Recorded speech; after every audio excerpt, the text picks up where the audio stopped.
Hello students, हमने chapter number 1 में exercise 1.1 और 1.2 कंप्लीट कर ली है। अब आती है आपकी सबसे ज़्यादा इम्पोर्टेंट है इस चैप्टर में 1.3 एक्सरसाइज। बोर्ड के एग्ज़ाम में हमेशा इस तरह का क्वेश्चन आता ही है और 1.3 से एक क्वेश्चन आता है जो 3 मार्क्स का क्वेश्चन या 2 मार्क्स का क्वेश्चन हो सकता है। देखो, इसमें क्वेश्चन है जो थ्योरम बेस पर है। आपको प्रूफ करना है कि prove that √2 is irrational number. √2, √3, √5, √7, √11 यानी सिंगल नंबर जो होगी वो इस पैटर्न से होगी जो मैं आपको अभी एक्सप्लेन करूँगा। देखो, रेशनल नंबर क्या होती है, जिसको हम P/Q की फॉर्म में लिख सकते हैं, या इसका मीनिंग एक और होता है। P/Q की फॉर्म में तो लिख सकते हैं, इसके अलावा इसका मीनिंग एक और होता है कि यहाँ पर P और Q हमेशा को प्राइम नंबर्स होने चाहिए। यह भी रेशनल नंबर की एक डेफिनेशन है कि P एंड Q आर को प्राइम नंबर्स। को प्राइम का मीनिंग क्या है कि इन दोनों में कॉमन फैक्टर कितना होना चाहिए, 1 के अलावा अगर कॉमन फैक्टर आता है तो हम कह सकते हैं कि वो को प्राइम नंबर नहीं है। तो रेशनल नंबर के लिए एक पॉइंट ये हो गया कि इन दोनों के बीच में हमेशा कॉमन फैक्टर कितना होना चाहिए, 1। तो इस कंसेप्ट पर हम इस क्वेश्चन को सोल्व करेंगे, इस थ्योरम को सोल्व करेंगे। देखो, थ्योरेटिकल क्वेश्चन है तो इसमें आपको थ्योरी लिखनी है ज़्यादा से ज़्यादा। कैलकुलेशन बहुत कम है, ओनली थ्योरेटिकल पार्ट है। जब भी सिंगल क्वेश्चन आएगा तो इसकी कैलकुलेशन थोड़ी बड़ी है।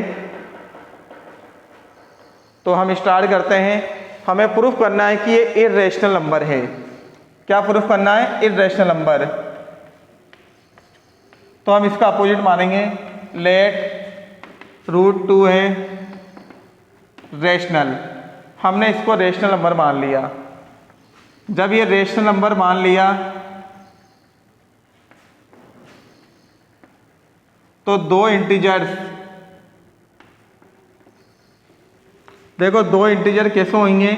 जब ये रेशनल नंबर है तो हम इसको P/Q की फॉर्म में लिख सकते हैं। यानी कि हमने यहाँ पर मान लिया कि इसको हम रेशनल नंबर है तो अपॉन में लिख सकते हैं। तो अब मैंने क्या माना, इसको √2 इक्वल A/B।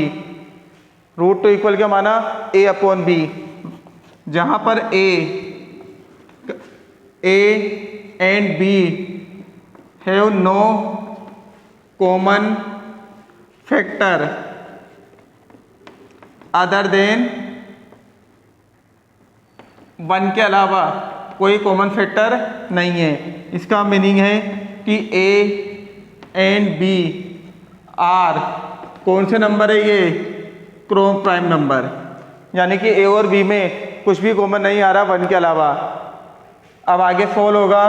यहाँ तक तो बहुत सिंपल है कि A and B are 2 integers such that, यानी कि दो इंटीजर इस प्रकार ले रहे हैं हम कि √2 equal A/B, where A and B are have no common factor other than 1, यानी कि 1 के अलावा कोई कॉमन फैक्टर नहीं है। इसका मीनिंग क्या है कि A एंड B आर क्या है, यहाँ को प्राइम नंबर है।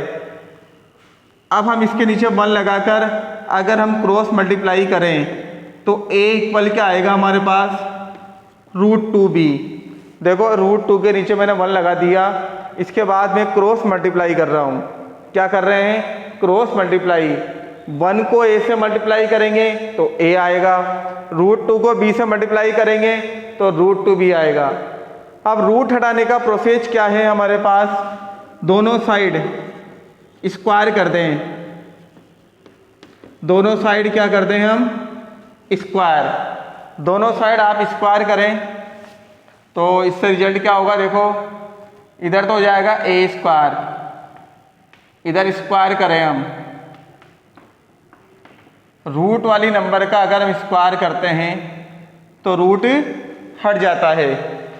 तो यहाँ पर हमारे पास आया है A² इक्वल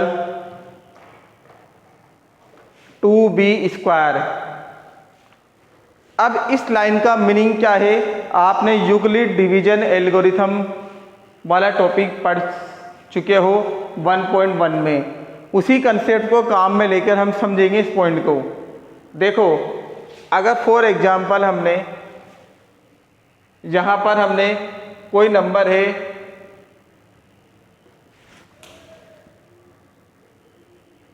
9 का स्क्वायर, कोई नंबर है 9, इसका स्क्वायर करें हम तो कितना आता है 81।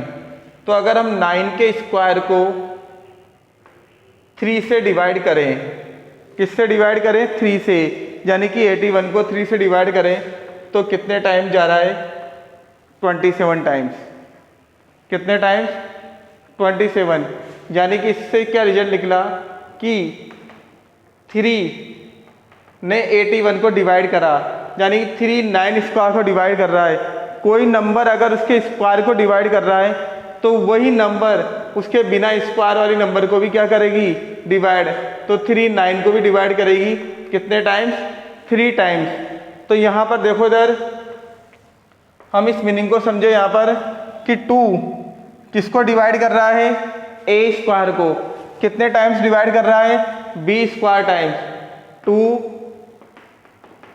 डिवाइड ए स्क्वायर, 2 ए स्क्वायर को डिवाइड कर रहा है।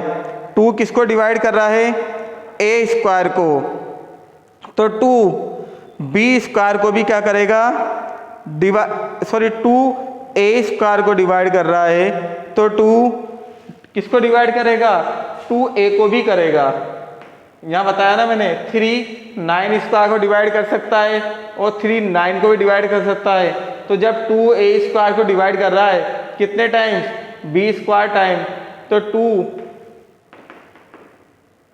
ए को भी डिवाइड करेगा। अब देखना 2 ए को कितनी बार डिवाइड करेगा ये हमें पता नहीं है। देखो इधर यहाँ पर 2 ए स्क्वायर को डिवाइड कर रहा है बी स्क्वायर टाइम, और हमने लिखा है कि 2 ए को भी डिवाइड करेगा। अब 2 ए को डिवाइड करेगा कितने टाइम्स ये हमें पता नहीं है, तो हमने क्या मान लिया सी। तो सी क्या है यहाँ पर इंटीजर से। देखो आपको थ्योरी लिखनी पड़ेगी। अब ये जो वैल्यू आई है इसको आप इक्वेशन 1 में पुट कर दें। इक्वेशन 1 में जहां पर ए आ रहा है इक्वेशन 1 में वहां पर 2c पुट कर दें। ये 2b स्क्वायर, 2 का स्क्वायर क्या होता है 4, 2 से 4 कितने टाइम्स 2 टाइम्स, तो b स्क्वायर इक्वल क्या आया हमारे पास 2c स्क्वायर। जैसे यहाँ पर हमारे पास आया ए स्क्वायर इक्वल 2b स्क्वायर, अब हमारे पास आ गया b square equal 2c square. तो इस लाइन का मीनिंग भी क्या होगा जैसे ऊपर लिखा है हमने, तो यहाँ पर आएगा 2 divide b square, 2 divide b, यानी कि 2 किसको डिवाइड कर रहा है b को, और 2 यहाँ पर किसको डिवाइड कर रहा था a को, यानी कि 2 ऐसी नंबर है जो दोनों ही नंबर को क्या कर रहा है डिवाइड, यानी 2 ए को भी कर रहा है और 2 बी को भी कर रहा है। तो देयरफॉर यानी कि देखो इधर इससे क्या निकला कि दोनों में 2 क्या है दोनों में कॉमन आ गया। Therefore a and b at least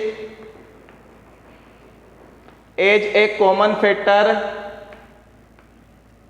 factor कितना आ गया 2, लेकिन हमने स्टार्टिंग में माना था कि इसका कॉमन फैक्टर कितना होता है 1, कॉमन फैक्टर कितना होता है 1। तो इसको हम आगे लिखें, देखो इधर यहाँ लिख सकते हैं, थोड़ा सा और क्वेश्चन बाकी है क्योंकि इसकी थ्योरी कुछ ज़्यादा है। But this contradict A and B have common factor। यहाँ पर अपन ने क्या माना था कि A and B आर को प्राइम नंबर, क्या माना था हमने को प्राइम, या फिर आप ऐसे भी लिख सकते हो कि A and B है कॉमन फैक्टर अदर देन 1, वो मीनिंग भी लिख सकते हो। तो यानी कि हमारा मानना क्या हो गया, सो आवर एज्यूम इज रोंग। हमने क्या माना था कि रूट टू क्या ये रेशनल, तो ये हमारा मानना गलत हो गया। तो लास्ट में लिख सकते हैं सो √2 इज इरेशनल नंबर। देखो क्वेश्चन की थ्योरी बहुत ज़्यादा है, मैं आपको शॉर्ट में एक बार और एक्सप्लेन कर रहा हूँ, फिर आप इसको इसकी जैसे आपको √3 और √5 1.3 का फर्स्ट क्वेश्चन है वो भी आपको सोल्व करना है। सबसे पहले हमने √2 को a/b माना, √2 के नीचे 1 लिख दिया, क्रॉस मल्टीप्लाई कर देंगे, फिर रूट हटाने के लिए हमने स्क्वायर कर दिया, √2 का स्क्वायर 2 होगा। इस लाइन का मीनिंग क्या है कि 2a² को डिवाइड कर रहा है, 2a को भी डिवाइड करेगा। अब 2a को कितनी बार करेगा, हमने क्या मान लिया, c टाइम्स। अभी हम इक्वेशन 1 में वैल्यू पुट कर देंगे, 2 का स्क्वायर 4 होता है, 2 से 4 कितने टाइम्स, 2 टाइम्स। तो इस लाइन का मीनिंग क्या है, 2 किसको डिवाइड कर रहा है, b² को, 2b को भी डिवाइड कर रहा है, तो 2a को भी कर रहा है, 2b को भी कर रहा है। तो इसका मतलब हो गया a एंड b के बीच में कॉमन फैक्टर कितना आ गया, 2, और हमने कितना माना था इसको, 1, यानी को प्राइम नंबर माने थे, तो हमारा मानना क्या हो गया, रॉन्ग। तो इस तरह से आपको इसके क्वेश्चन कंप्लीट करने हैं।